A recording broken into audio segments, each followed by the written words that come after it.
अकोट शहरात गणेशोत्सवाचा समारोप मोठ्या उत्साहात व भक्तिमय वातावरणात संपन्न झाला। मिरवणूकमध्ये एकूण 46 मंडळ सहभागी झाले होते। विविध मंडळांच्या गणेश मूर्तीचे विसर्जन, मिरवणुका पारंपरिक वाद्यांच्या गजरात, डीजे, ढोल ताशांच्या दणदणाटात आणि फटाक्यांच्या आतिषबाजीत करण्यात आले। दुपारी 1 वाजतापासूनच शहरात विसर्जन मिरवणुकीला सुरुवात झाली होती। अकोट शहरातील मानाचे गणेश मंडळ, नरसिंग मंदिर पटांगणातील मंडळ हे यात्रा चौक इथे 1 वाजता पोहोचले होते। या पाठोपाठ रांगेत येण्याकरिता अनेक मंडळांनी गणेश विसर्जन मिरवणूक आणायला सुरुवात केली। मिरवणूक मार्ग व प्रमुख रस्त्यांवर आकर्षक सजावट, रांगोळ्या आणि रोषणाई करण्यात आली होती।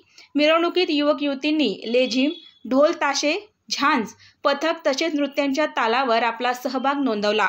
गणपती बाप्पा मोरया, पुढच्या वर्षी लवकर या जयघोषाने संपूर्ण अकोट शहर दुमदुमून गेले होते। अकोट शहरात मिरवणुकीदरम्यान कुठलाही अप्रिय प्रकार घडला नाही। उत्साह, श्रद्धा आणि आनंदाच्या वातावरणात अखेर श्री गणरायाला निरोप देण्यात आला। मिरवणूक ठरलेल्या वेळेत रात्री 10 वाजता शांततेत संपन्न झाली। मिरवणूक दरम्यान पोलिसांचा चोख बंदोबस्त तैनात होता। नागरिकांचा मोठ्या संख्येने मिरवणुकीत सहभाग, गणपती बाप्पा मोरया, पुढच्या वर्षी लवकर या जयघोषाने संपूर्ण वातावरण दुमदुमून गेले होते। अजिंक्य भारतसाठी प्रतिनिधी देवानंद खिरकर, अकोट।